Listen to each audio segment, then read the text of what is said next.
Hi, I'm Ellen, and this is the Service Design Show, episode 233. We are often told to break down the silos. It's the rallying cry in countless change initiatives. But what if that's not always the smartest move? What if sometimes all that effort to tear down walls is a bit of a misdirection and there's a more nuanced, maybe even more effective way to get things flowing? We're going to challenge some of that common wisdom in today's episode. Hi, and welcome back to the Service Design Show, where we invite the brightest minds in our field and explore what's truly needed to design great services that resonate with people, push businesses forward, and honor our planet. Our guest today is driven by a profound commitment to making a tangible impact on the world. A principle she stood by even when asked to choose between that and academic credentials during her PhD. This practical idealism has shaped Ellen Pittman's work, which spans implementing significant change programs in healthcare to providing boutique consulting on reform, all while contributing to health leadership as an academic. She considers herself a jack of all trades, comfortable with varied demands of these roles and always seeking to understand how to make things genuinely better. It's this blend of the on-ground experience and a deep impact-focused perspective that she brings to our conversation today, offering us fresh ways to think about the structures and relationships within our own organizations. So in today's conversation, you're going to learn about why blindly breaking down silos can be a misstep and how to effectively repair them instead. How genuine leadership in complex change often means strategically letting go of some control. Why shifting focus from just targets to a deeply felt true purpose unlocks profound organizational shifts. Actionable strategies you can use to initiate change even if you are not in a formal power position. Why hierarchy itself isn't always the enemy, and understanding its role in organizational fluidity. And finally, the surprising power of using data for genuine curiosity and team learning, not as a tool to blame. There's a moment in the conversation that really stuck with me, where Ellen unpacks how a seemingly impossible deadlock with a group of surgeons who were essentially gaming the system was broken. It wasn't through more rules or stricter oversight, but through a surprising act of leadership vulnerability that totally shifted the dynamic. It's a powerful story about trust and taking calculated risks that I think many of us can learn from. That story is just one of the many insightful moments ahead. So settle in for a fascinating conversation with Ellen Pittman and be sure to stick around as I'll be back at the end to share my closing reflections. I'm your host, Mark Fontijn, and this is the Service Design Show. Welcome to the show, Ellen. I'm very excited to have you on. Hi, Mark. Lovely to be here. Ellen, so a lot of us listening run into the daily challenge of seeing that the organizations that we work in are organized vertically. They have teams, silos, departments.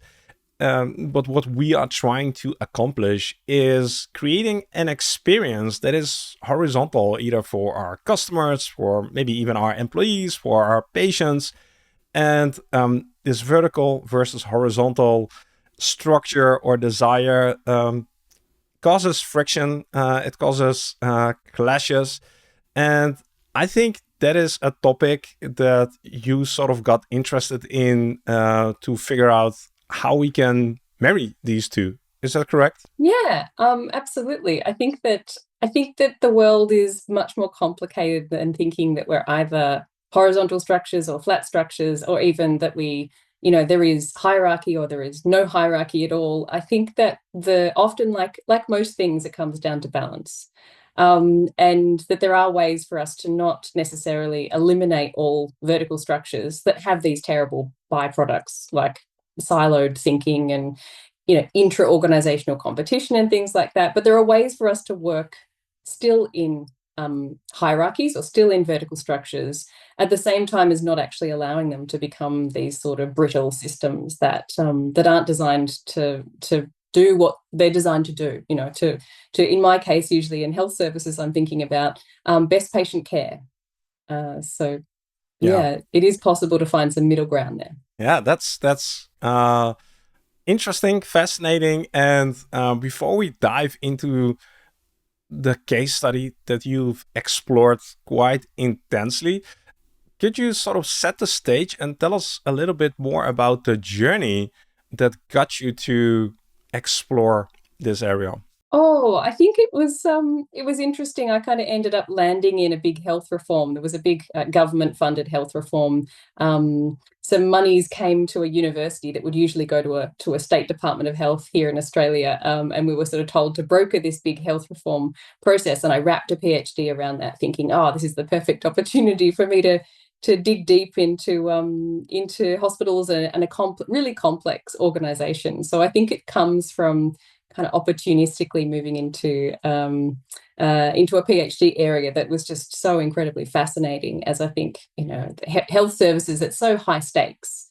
It's life or death for someone, or it might be if they get things wrong. Hospitals never turn off; they're always open. Their door is always open. And they're deeply contested spaces because you've got both a sort of administrative hierarchy and you've also got all these other interprofessional tensions and hierarchies. And so I think they're fascinating areas to look at. So I'm very glad that I landed there with my PhD. And the hospital is going to be sort of the red thread throughout our conversation today. Like I said, you have looked into a case study of a hospital that has gone through change, without yet going into the very details of what they did. Could you set the stage and tell us a little bit more about the context of this case study? Like, what was maybe the core challenge that this hospital was facing?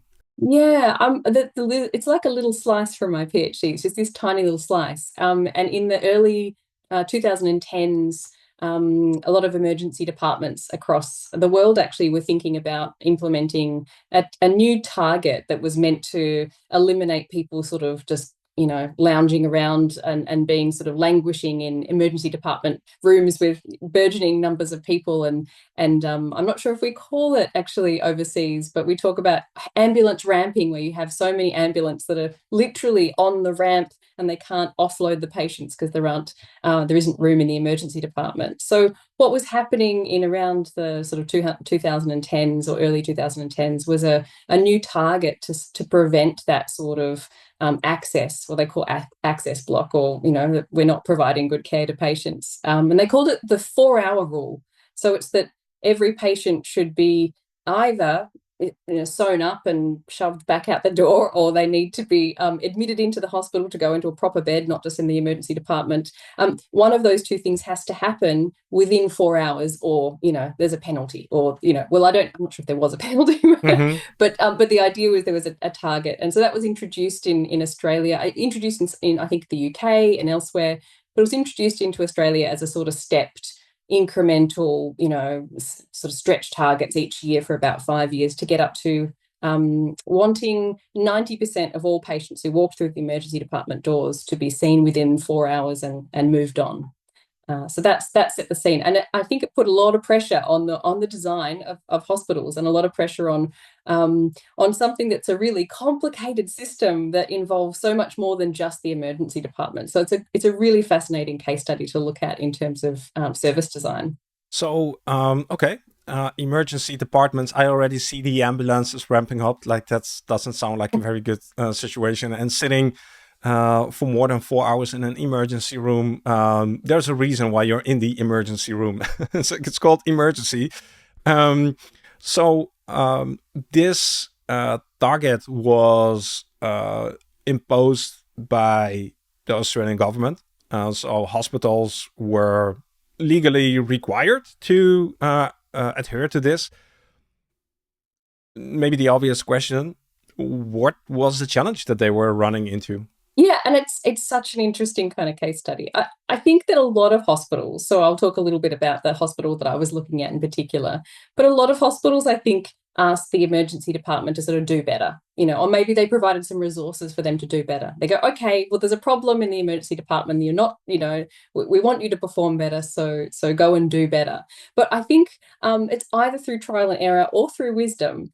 People started to discover that, as design professionals know that that each part of the system is connected, and so a big part of what brings about a healthy emergency department throughput is actually discharge processes, or at the other side of the hospital. It's whether people are being discharged appropriately, or what often happens actually is that consultants, the most senior physicians, could be surgeons, might only do what they call a ward round, where they go and think about whether that person should be discharged or that wouldn't. But they might only do them twice a week. So it creates these incredible bottlenecks on the system. So resolving some of those things further down the pipeline was really important. But often, I think, in Australia, the experience was that was discovered rather than thought. I mean, as design professionals, we'd maybe think about that and that would be obvious early. But I think that there was a real sort of discovery of some of these kind of system factors, which I think is really interesting. When we identify a challenge in an emergency room, as service design professionals, we quite quickly understand that most likely the challenge isn't just the emergency room. It's like we mentioned, it's a system, and it relies on a lot of moving parts that need to work together in order to make the whole system work more efficiently.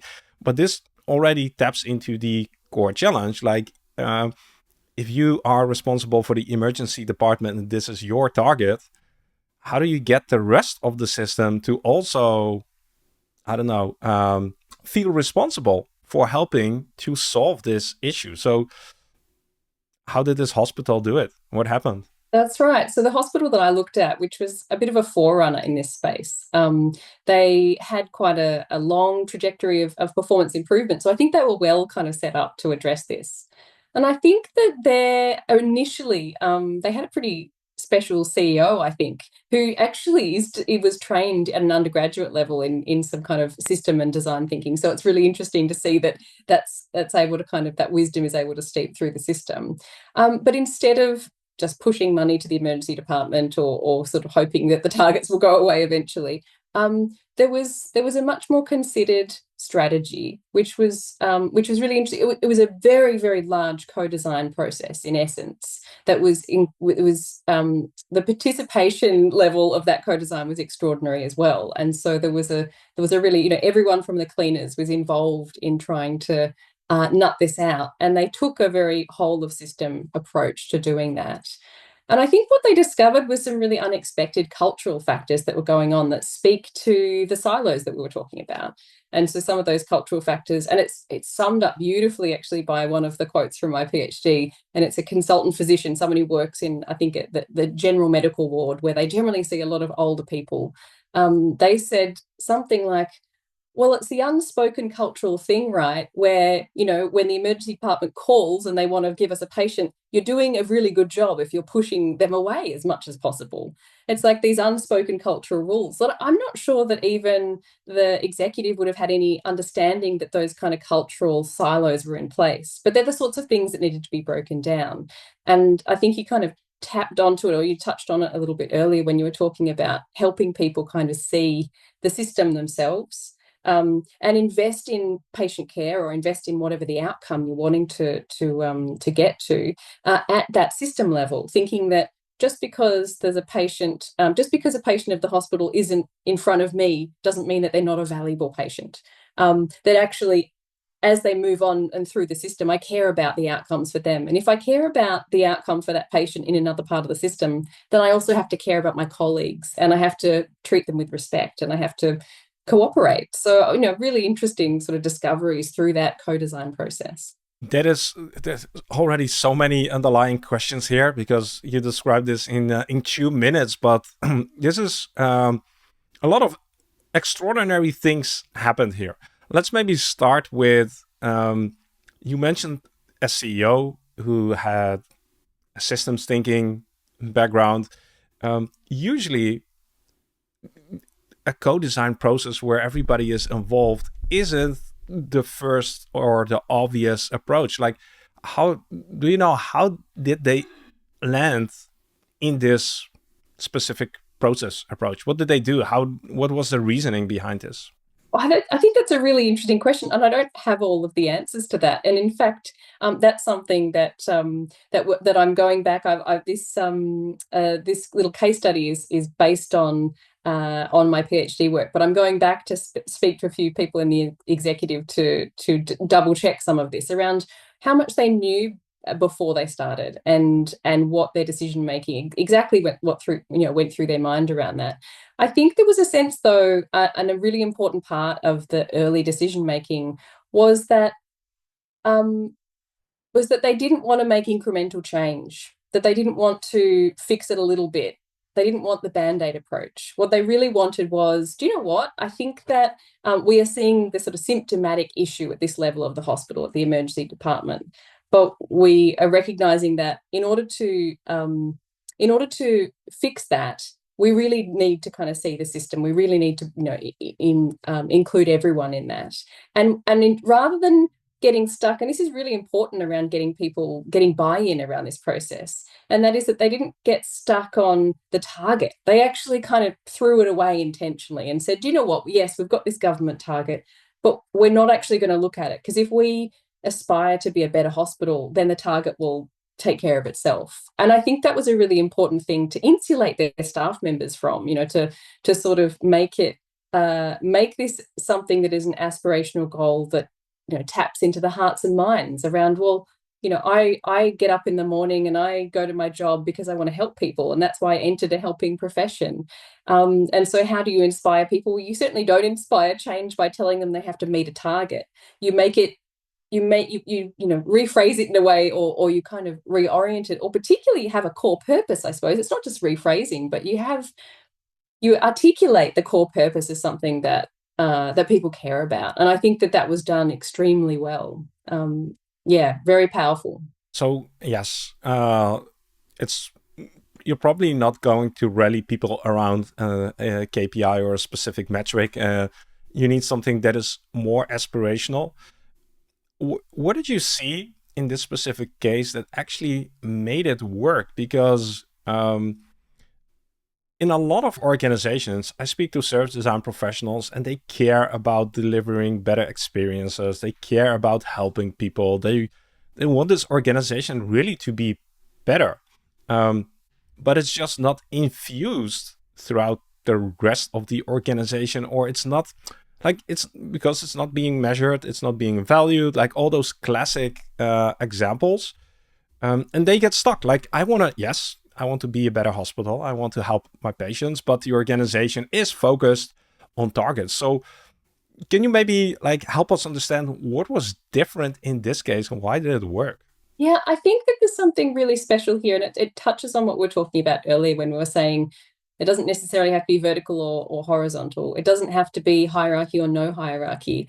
There's something more complicated going on here. And I think what they did, there's some excellent sort of evidence to say that they started this change process as a very top-down initiative. They knew what they wanted to do. They were going to come up with some principles that they were all going to agree to. That were in essence, these principles started to break down the silos. So they were going to put these principles together, but they were going to involve everyone. And there's some fantastic quotes from people who were in the system at that time where they're sort of capturing the fact that although this was a top-down process, they incredibly quickly handed it over to the bottom up, essentially. And it gained such ownership from the bottom up, they even forgot that it was ever initiated top down.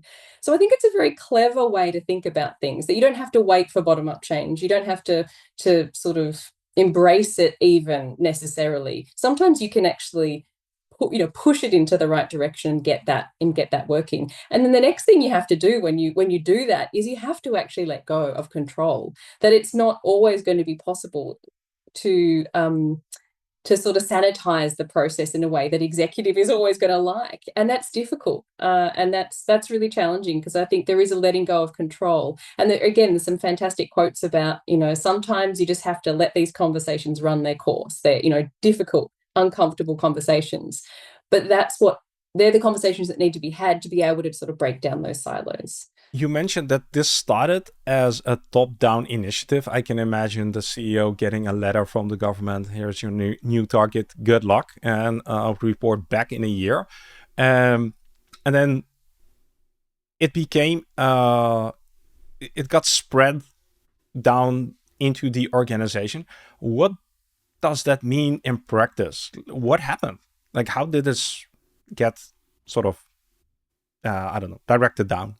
Yeah, I mean, I think that is an interesting question. I think, and I don't know all the answers to exactly that about, but I think it was taken over by program directors, and I think there was first they were all looking at how does the entire system help the emergency department in there, but then it sort of spread, and they started thinking about other projects as well, about, well, how do we deal with some of the dilemmas around caring for people at night. So I think there was particular processes they were interested in, or particular patient groups they were interested in looking at, and they went deeply into that and committed to coming up with principles. So I think in some ways, I think it's like the infrastructure for the change process was like handed down from above, in the sense that you can package, sometimes you can, as a leader, you can package up decisions with boundaries that feel comfortable. You can sort of say, well, here's the funding envelope to do this change, or here's what we're looking for, or here's who needs to be involved. And you can send that down. And as long as you're comfortable with the boundaries for that decision making, it can be delegated quite effectively.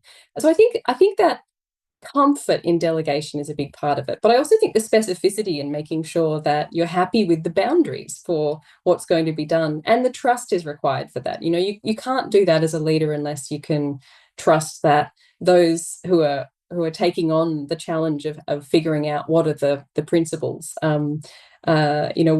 what that's going to look like, and that will land something. And an example of a really important change that was made, which I think is a beautiful descriptor. And I told you earlier about there's the example of the consultant in the ward saying, "Oh, we're doing a good job when we're not answering the phone, and we're actively trying to push away the emergency department and them trying to kind of force these patients on us."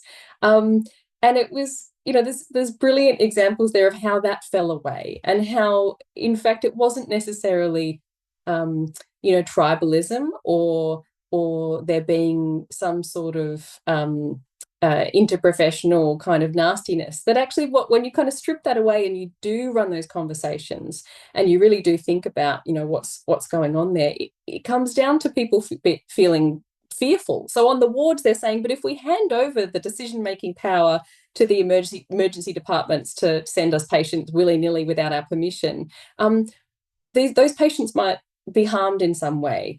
And when you strip that back, it's around having conversations about people's fears. I think that having a space to do that, it's not always just about design components. It's not about process, components. It was a very important change in this process was the decision to give the power back to the emergency department around them, who gets to let patients through the door. But that was only done by confronting people's fears. And I think that's a really fascinating outcome as well, or insight. That often the things that are holding these silos together are fears rather than other. We like to kind of point the finger, but I think it's more complicated than that, and it's more human than that. And when you, it's super fascinating to talk about these concepts of trust, of fear, of confidence. Do you have a hunch? How did they? Even though maybe the other departments were fearful of getting the wrong patients, or getting an increasing workload, or like not being able to fulfill their own standards, what made them agree to hand over some of the control to the emergency room? What made them It step was, over their fears? I think a lot of it was done through very small mini data-led experiments. It was like, so here's an assumption. And they went, okay, well, let's test that assumption. And they Can you did give an that. example? Yeah, yeah. I mean, I think that one example is a really good one. I'm zeroing in here on like one of the principles that they changed. They had six different principles, but so for the change they made around, who gets to decide how the patient, goes through the system and whether they go to a ward. Um, I've just lost my train of thought. I'm so sorry, Mark. No, yeah. So we're talking about like even though somebody else is fearful of letting go uh, of control, in this case, they manage to step over it to a Yeah, certain that's sorry, extent. that's right. Yeah, yeah. Well, through data-led experiments. So there was like, okay, well, we've got a hunch here, we've got an assumption, we've got a fear here. Let's have a look at the data. And so it was really, yeah, and really local and really curious data-led experiments. It's like, okay, we'll have a look. Let's see how often the emergency doctors get the diagnosis wrong or get the, yes, this person needs to be admitted to a ward versus they need to go elsewhere. Let's see how long, how often they get it wrong. And then they say, oh, look, it's they get it correct 96% of the time. Oh, and then can we get agreement that we're happy to live with a 4% error rate? Oh yeah, that seems reasonable. We can, and we can move on. So it's interesting. It's interesting to see how data was used. So it's that beautiful classic combination of both getting the hearts and minds, but also, well, the hearts and the minds, but getting the soft skills right. Listening to people, being able to kind of engage with and not push away their fears, but also that we need to win them over their minds as well through data, and that done from a place of curiosity rather than sort of bashing people over the head with data or something to make a point. A place from curiosity. How so? Yeah, I think it was one of the things that the CEO said that really stuck in my mind. And that was that, for instance, when if an error happens, error happens, unfortunately in hospitals all the time, someone will make, a terrible mistake, or there'll be some, error. And again, in sort of systems design, we're used to the idea that, well, usually an error is made when there are several things that have gone wrong or several checks and balances that have gone wrong. Um, and I think what you see in a culture that doesn't have enough trust, that doesn't have a sort of interpersonal level of trust that can move beyond that, you see, the classic blame culture. And so data then is used as a weapon. Data is weaponized against a person or against a group of people. But I think taking a very curious perspective on use of data is much more around, well, an error happened, but let's be really curious about digging this. Or even I think the CEO even spoke about sometimes where it's like, that data looks funny. I don't know why, but it looks a bit weird. Let's kind of dig into that further, and being able to kind of be a bit playful with those hunches as well, and what things look a bit different, that look a bit strange, even where there isn't an error. And there's a whole other case study I could tell you about where they took that hunch and kind Tell of us. ran with Yeah, it. sure. Can you share it Yeah. with us? Oh, absolutely. I mean, it's another really interesting case study in there being a sort of standoff, and this standoff is classic in hospitals, but I'm sure there is kind of parallels in many other industries as well. And that is where elective surgery. So we've been talking about emergency department, but now if we talk about elective surgery, in Australia we have urgency categorizations for those. So for instance, if you have something really urgent, maybe you need to have elective surgery within 30 days, or it might be 90 days, or it might be up to a year. But what was happening was that the surgeons, because the waiting lists were so overrun with way too many people, the surgeons started shifting the urgency category. So they, even though that patient should probably have their surgery done within 90 days, they'll start popping them in the 30-day category to sort of up the list. So hopefully they'll get seen within the correct time frame. And that, of course, creates a system where you have no idea what the urgency is for anyone, because everyone's sitting in urgency category 1. And I think what's really interesting, what the hospital did around that, was fascinating. The CEO didn't know that was happening, but the data was fishy, and so he started kind of quite curiously kind of digging in. What's going on here? This is strange. And then brokered a conversation to sort of a really upfront, not in a sort of carrot or stick, or a sort of, oh, you have to do it this way, or kind of getting heavy with the surgeons, because of course. you can't really convince a surgeon to do anything, that they'll do whatever they want essentially, and you certainly can't convince them to change a clinical decision that isn't really the sort of remit of the administration. So they did the service design. They worked out what they would need in terms of the facilities and the lists to be able to cope with the demand for elective surgery. And the leader did something really interesting. He said, okay, I'm going to promise you, surgeons, that we will see your patients within the allocated time, as long as you allocate them to the correct urgency category. And in doing so, he took an incredible risk. And I remember asking, well, how did you know that was going to work? And he said, I didn't. We'd done, we were putting a lot of resources behind it. We had kind of done some of the sort of back of envelope calculations of what the throughput might look like. But ultimately, in kind of appealing in a way that was building a relationship with the surgeons, and not just sort of, the doctrine of you do what I say because I'm the CEO. That it worked, and they managed to do this sort of incredible collective switch, so that suddenly everyone was allocating their elective surgery correctly. And it was interesting because I first heard about this story actually when I was sitting in a lecture theatre down in Tasmania, and there were all of these clinicians around, and the presenter said, oh, and we haven't had someone go over their urgency calendar. We haven't had an overdue patient, I think, in 2 years. And there was an audible gasp in the lecture theatre where everyone went, oh, no, that's unheard of. So it's profound change. But that didn't come from kind of forcing it. It came from curiosity. It came from vulnerability of the leader and their capacity to say, well, I can't control this outcome, but I can work with you, and maybe we can do it together. That's thank you for sharing this case study with us. It is an interesting example of how something relatively small, somebody who takes a risk, a gamble, puts his what is it, neck on the line? No, something on the line. I'm curious. I don't know if you know, but what was in it for the leader who took this risk? You could also have said, like with surgeons, it's more complicated. Like you said, they will do what they want to do anyway. What was in it for him or them or she?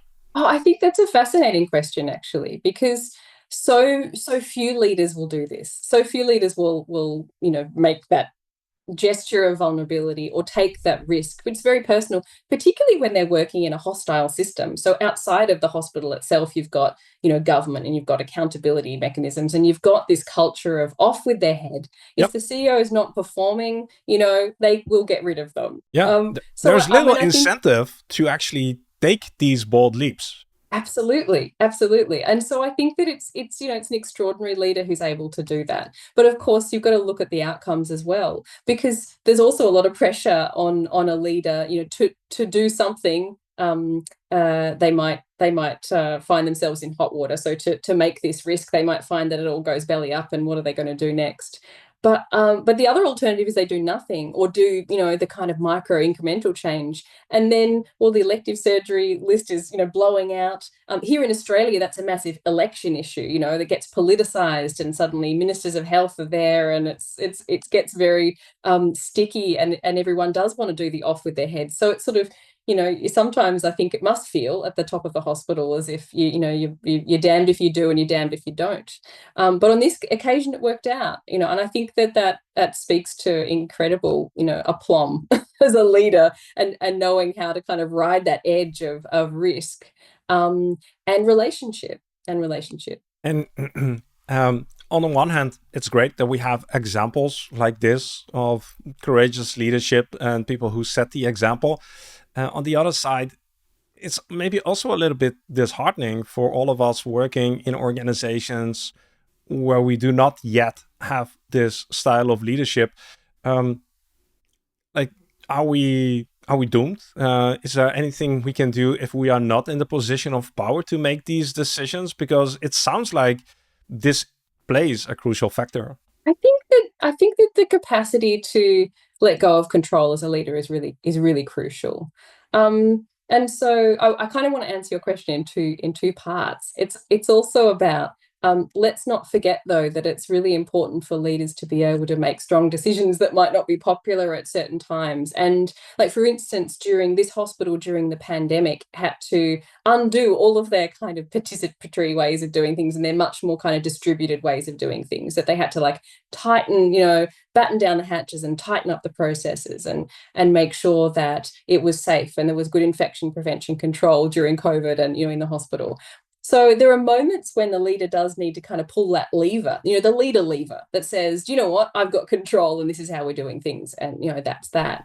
Which kind of speaks to hierarchy, that hierarchy isn't something that is static, or it shouldn't be static, that there are appropriate moments for hierarchical ways of doing things, but they're moments and then they pass. And then it's the time to kind of move on and hand over more, do much more distributed, decision making. Just those little packages, the work packages I was kind of talking about in terms of, well, this is the box I'm comfortable with you, and I'm not invested in the outcome in the sense that I'm not going to interfere with it. I'm just going to tell you this needs to be solved. I trust that you'll do it. Those sorts of delegated, more distributed kind of leadership things are excellent. So I think that for me, there's a sort of sense that a good leader should be able to move between those 2 points of more hierarchical and less hierarchical ways of working. But absolutely, in terms of what you're saying, if you're working inside a system, and I know a lot of design professionals are working often, in the sort of, stuck in the middle there somewhere. They might be working in a sort of internal consultancy type unit where they sort of feel a bit off to the side. I think that it is a difficult position to enact change, to influence change. But it's not impossible. I think that we have some excellent examples too, where things have been initiated 100% bottom up, and you can get people involved to make small changes. I think once you can get people, it's a feeling of kind of momentum, isn't it? So when something, even a tiny change, it's a bit like that principle when people say, pick the low-hanging fruit. And I think, it sounds good, but I think there's something much deeper to that saying, that it's not just about doing the easy thing. What it's about is getting everyone in the routine of the routine and the momentum of doing something that feels good. Oh, wow, we came together. It was 3 of us. We came together. We thought something could be done better. And it's a tiny project, but the feeling that you gain from that project of it actually succeeding, and then the amplification of that throughout the system, people start going, oh, wow, they just did that. That thing's been annoying me for years and now they just solved it. Oh, I want to get involved in the next thing. So there are ways to kind of build momentum for change that don't, at smaller levels with smaller kind of sort of a smaller focus, but that can build that momentum into something quite large, I think, that if it's done in a way that's not too controversial, then generally I think you can kind of start to involve leaders in it. Something gets a good brand, and so, they go, oh, yeah, okay, we'll jump on board with that. There are sort of clever, diplomatic ways of dealing with that sort of conflict between the great silo in our hospital, well, not in our hospitals, in all organizations, which is that silo between exec and everyone else. There's a lot that can be done to kind of repair that silo, I think. Interesting. You say repair that silo instead of breaking it down. Like, what does repair look like? Oh, I mean, I think that's a really interesting question, because again, what would breaking it down look like? Does that just mean it's a flat organizational structure and no one's the leader and no one really knows, and oh well, we just sort of, I mean, when we've looked at the evidence around some of the flat organizational structures and the agile organizations, and what we find is that they might work in some contexts incredibly well. They startups and tech companies, and brilliant, okay, yeah, it works for them. But as design professionals, we also know that context is king. And not every organization is going to be able to do that, is going to be able to break that silo entirely and say, oh, we can just do away with, with the executive, particularly not, I mean, government is, when we have put agile into governments, we've found that hasn't worked particularly well, and teal organizations and those sorts of flat structures. And definitely, I, as a patient, I don't think I'd want to walk into a hospital, and say, who's in charge here? Oh, no one really, like, I think that there are We some all are, yeah. organizational, yeah, exactly, right. And so there are some organizational forms that require those more kind of stringent hierarchies. And so no, it's not the best thing isn't to kind of break it, but it is to repair. It is to repair it. Because what is a silo? Well, it's a category. Is it a problematic category where there's infighting and tension? Well, that's really the real problem. It's not the fact that there are two categories of things. We can have apples and oranges, we can have this and that. But the problem is they're not working together anymore. And they feel like an us and them instead of kind of working in a way that harmonizes for the shared goal, which is in the case of hospitals, we're here to fix up sick people. Yeah, well, you mentioned a very important thing here, a shared goal. Often, even though there is an underlying shared goal, like fixing up people, it's not the thing that you're immediately responsible for, or at least feel responsible for. So, like, how do you repair that? Yeah, I think there's a lot of people working in systems where they feel completely jaded. Like, I trained for 6 years to do this to help people. I do get out of bed, but when I go to work, the system actually undermines my capacity to do what I was trained to do properly.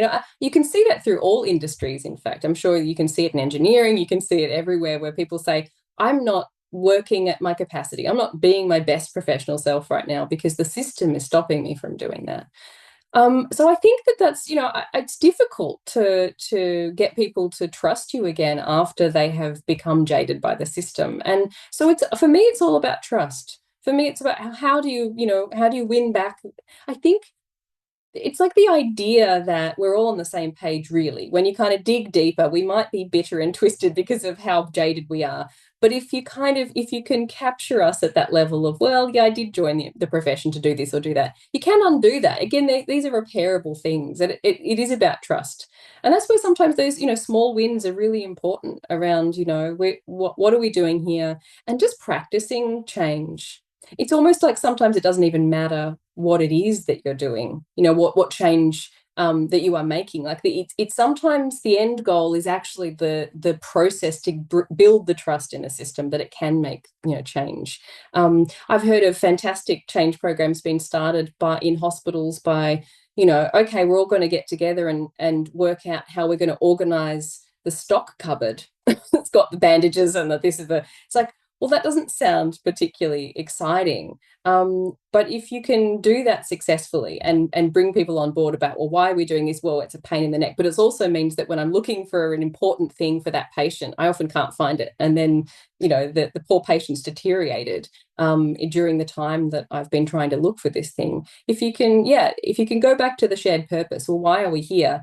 And help people kind of break out of the calcification of their jaded, selves because the system has harmed them in small ways, in ways that don't rattle the cage too much. Then I think that's often a really good place to start. Have you seen examples of how to get people sort of back to their shared purpose? Like, is it just putting them around a table and having a conversation? Like, is that the methodology, or is there something else that, like, I could agree with you. We are here to help make people better, but my day-to-day reality is that I need to comply with so many government regulations that's the thing at the end of the day or at the end of the year that will get me fired or won't, right?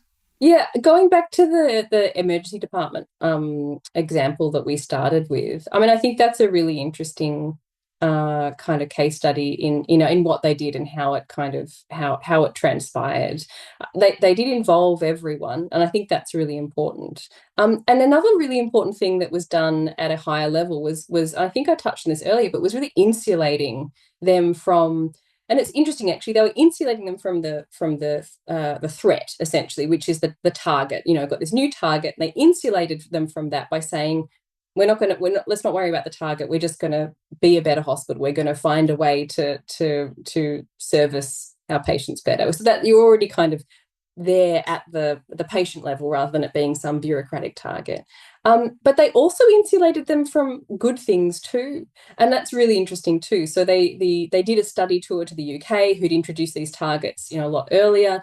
They went and learnt from them, found out some really interesting things, lots of tips and tricks, and they brought it back. But when they brought it back, they didn't do a drag and drop on it. They didn't sort of say, oh well, it's great hospital in the UK, or we went to Intermountain and in the US or something, and we'll just do what they do, because that's a threat as well. To just sort of drag and drop something without thinking about the kind of developmental work that it takes to be able to go through that process of change. So it's really interesting. They kind of set the stage. This is what we want to do. We want to become a better hospital around how we service patients. They insulated them from the threat of bad things and also the threat of good things, which is sort of interesting.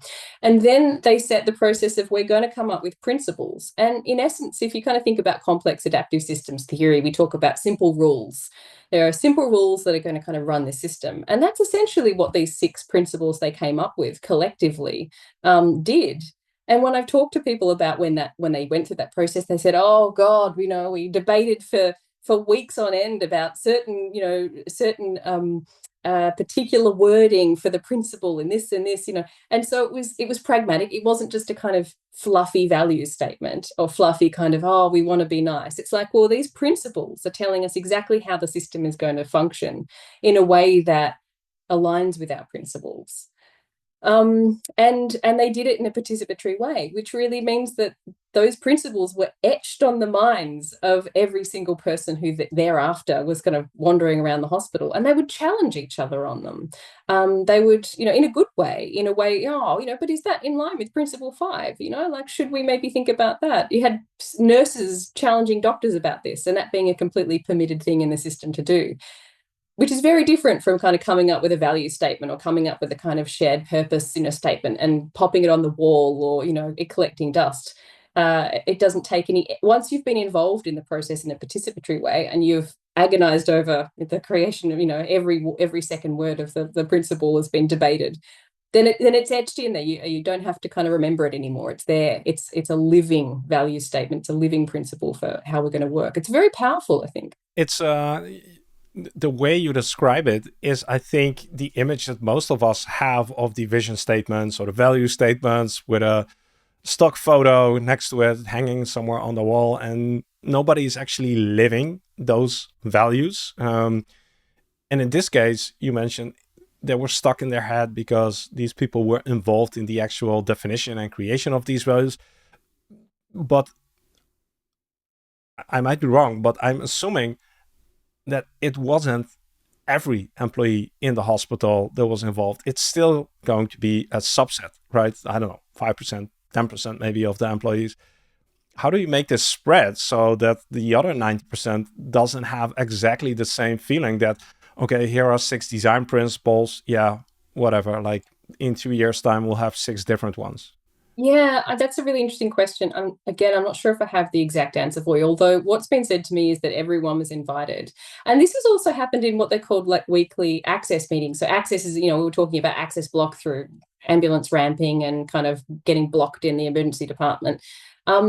This is a huge issue. And so one of the things that the organization did was create these weekly access meetings. And it's an executive level meeting, but literally everyone in the organization is invited along, not to have a vote, not necessarily to have a say even, but just to understand what's happening at that level of the organization. And I remember, hearing from one of the senior ward clinicians saying, oh, I used to think the exec were up there trying to think up ways to block good things that we're trying to do, and then it's like, oh, but then, going to these access meetings, I suddenly realized that, oh, their job's pretty hard too, and is that what they're kind of doing, and they're the kind of decisions, and oh, I see that, they might actually need some more resourcing in that different part of the organization, and I can sort of see why they might need to make a cut in mine. Really, it's about one of the most beautiful quotes from my PhD was something around, you've got to help the system see the system. It's about helping people kind of get that bird's eye view on the system so that they can become system participants, so that they can, enact those principles, so that they care about what's happening in other parts of the organization. And I think it was a radical change, huge changes that were that went on culturally in the organization. I had a nurse say to me, "Oh, it used to be that, the ward over there, oh, we were kind of at each other's necks. They were right next door to us, and they'd steal our machines, or they did it or whatever." And she said, "Oh, in the space of a couple of years, we'd see also in terms of the data transparency, we'd see, the sort of access report come every morning. Oh, what's going on, and who's having issues with, who's got bed block and who's got this and the."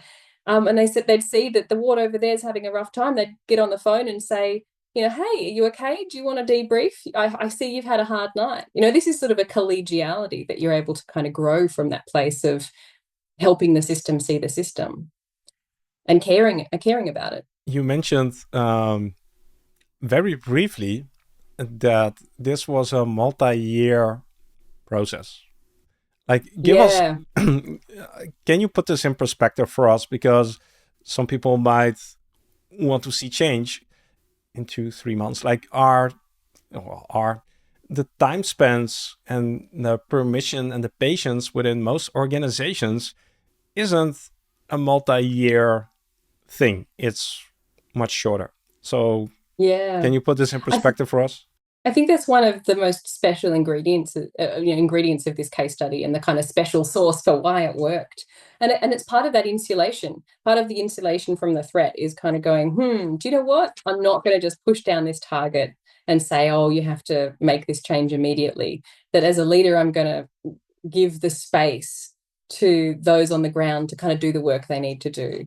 And they chunked it down as well. So the emergency department did get through their chunk faster, and then they kind of moved on to, oh, let's look at the hospital, at the night time, and how, and then we'll look at other campuses and other processes. And so there was a level of that. But the key principles that they adhered to, or created, I think it took a long time to bring them into, and they have significance across the whole hospital. It's not just the emergency department, it's pathology and it's pharmacy and it's the wards and how everything's kind of organized all through the hospital. So I think it did take a long time, and I think without taking a long time, I just don't think you can impart the cultural change. Like, it seems like a long time, doesn't it? But I think in what we know about cultural change, it's incredibly rapid. Yeah. Well, Yeah. I would totally agree with you. And I think most of us listening, but it seems a long time in the pace of how things are measured within most organizations, right? Things are Yeah. measured on a quarterly basis or a monthly basis, and not on a, even if it's 5 to 7 years, right? That's a relatively short period. But it's really hard to who owns the metrics on a 5 to 7 year scale. That's mostly not us.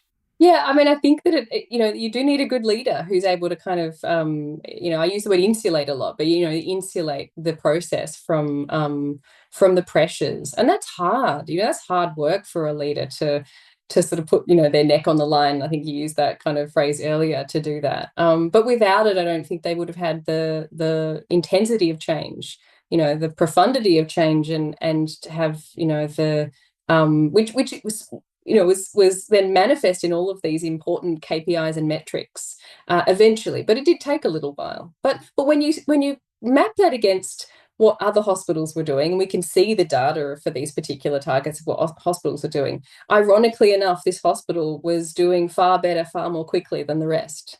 So I Mm. think that the status quo, or the incremental change, or the kind of, oh, we'll just give the emergency department a bit more money, or we'll just sort of shut them up and do this, that didn't work either. So I think that if you're choosing between something that takes not even more time, it almost takes more capacity of the leader to feel uncomfortable. It's like Hmm. it takes that's really what we're talking about. And if we're weighing up between that, along with deep, real, genuine change, and something that doesn't work, then I think you go that any day. But it does take discomfort, absolutely. So again, this question, I dare to bet that most of us listening will not have or recognize this type of leadership within their direct vicinity. Um, like, is there a spark of hope? Should we, like, why are we doing this if we are not seeing our leaders show the behavior that we know is required in order to make those profound systemic changes. Yeah, I mean, I think that you can insulate at almost every level, right? Like, I think it's not just a top leader who's able to start thinking about insulation. You can insulate at a middle management level and say, do you know what? I'm gonna manage up. So, we talk about manage up and manage down.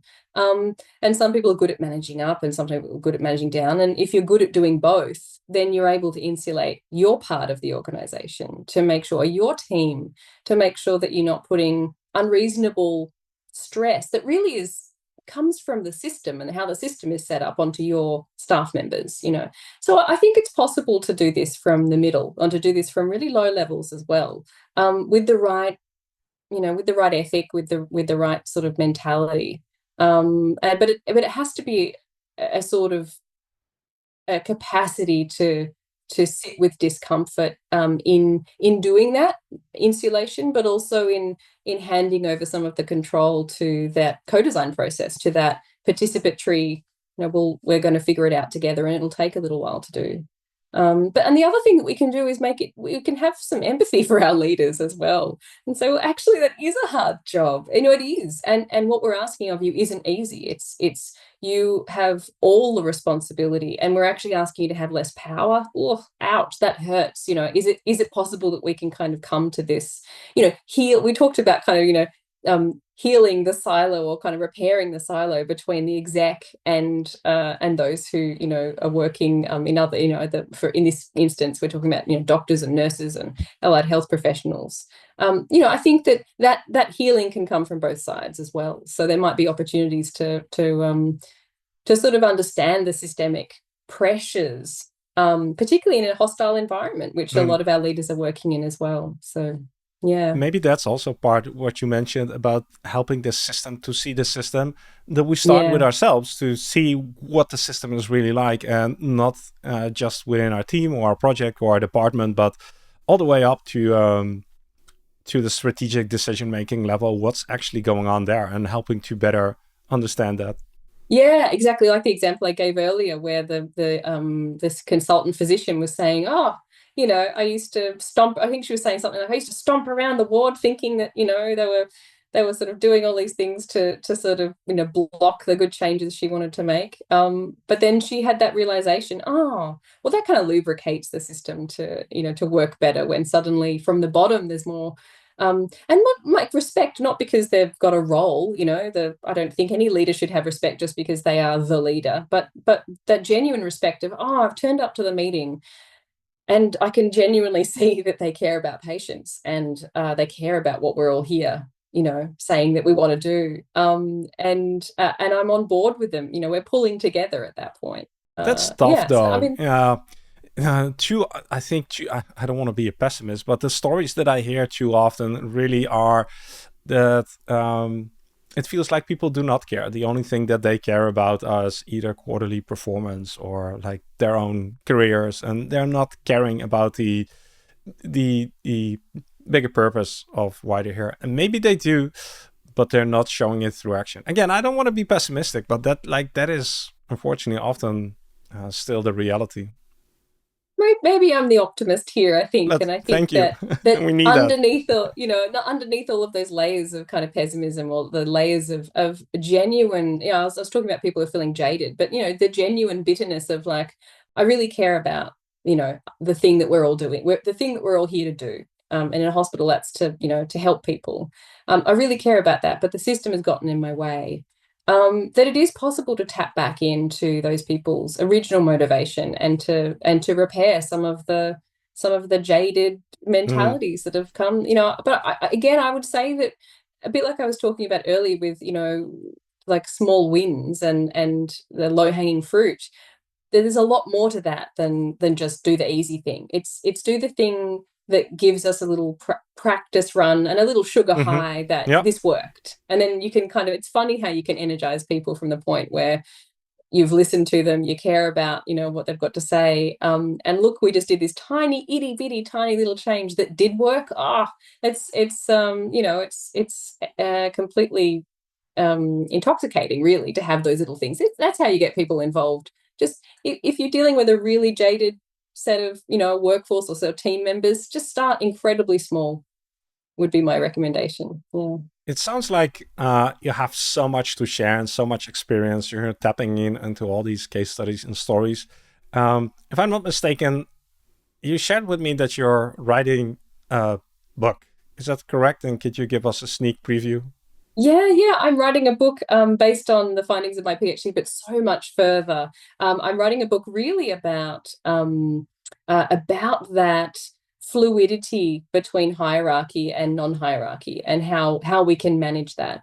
And there's a beautiful story, actually. Again, same hospital I'm talking about. When I talked to them about, so what happened, so during the pandemic, you pulled the leader lever and you went, okay, this is how things are, are going to go, and we're all going to do it this way. And I said, okay, well, what happened after that? It's like, oh, well, a third of our nursing workforce went off, and they they quit, and we had this new, all these people who didn't even know what the old system was, where there was a lot more trust in the system. There was a lot more independent decision making, rather than people just thinking checklist, oh, I'll just go to, the sort of the drone, the sort of jaded way of working. And I said, okay, well, how did you change that? And he said, oh, it took us ages. I said, okay, well, what did you do? Oh, well, it was just persistent local level.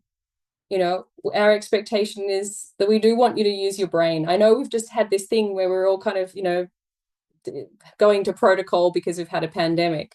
But it was this persistent messaging at the local level that, this is, we want to give the power back to the people again at this point, So I think what the book is really about, the fluidity, that it's not about hierarchy or not hierarchy. It's not about, whether one is bad or one is wrong. I mean, it's the wrong question. It's much more about when to use more hierarchical or less hierarchical structures, and what's the effect of that.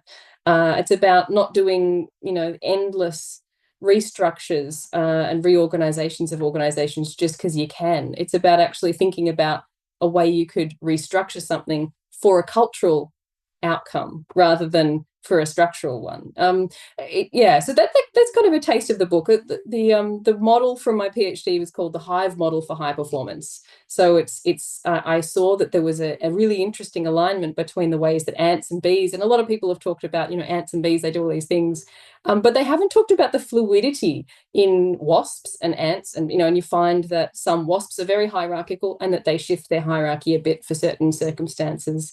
Some bees are more hierarchical and others less. It's about finding the right balance for the right organization, for the right moment in time. It's about the fluidity and flexibility. So that's the book. Interesting. How far are you in? Oh, about halfway at the moment. Halfway. I've got a fair bit more to go. Yeah. Well, yeah, fair enough. Maybe we need to do a second episode, a sequel, once it's out there. Thank you for giving us a lot to chew up on.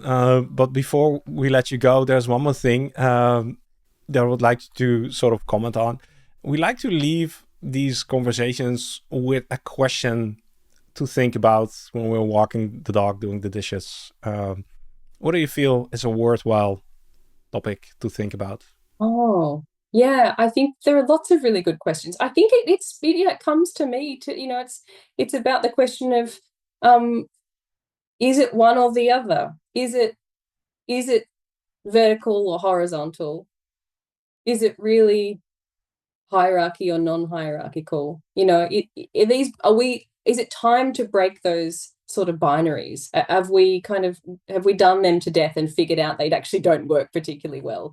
Can we find some of the middle ground? So the question would be, where can we kind of work in that, in the fluidity and flexibility and the way that we do things that make sense at that moment in time? It's a very relevant question in the times that we are in right now, where binary thinking seems to be the pervasive approach to most of the challenges we see out there. So more fluidity, more flexibility, more agility.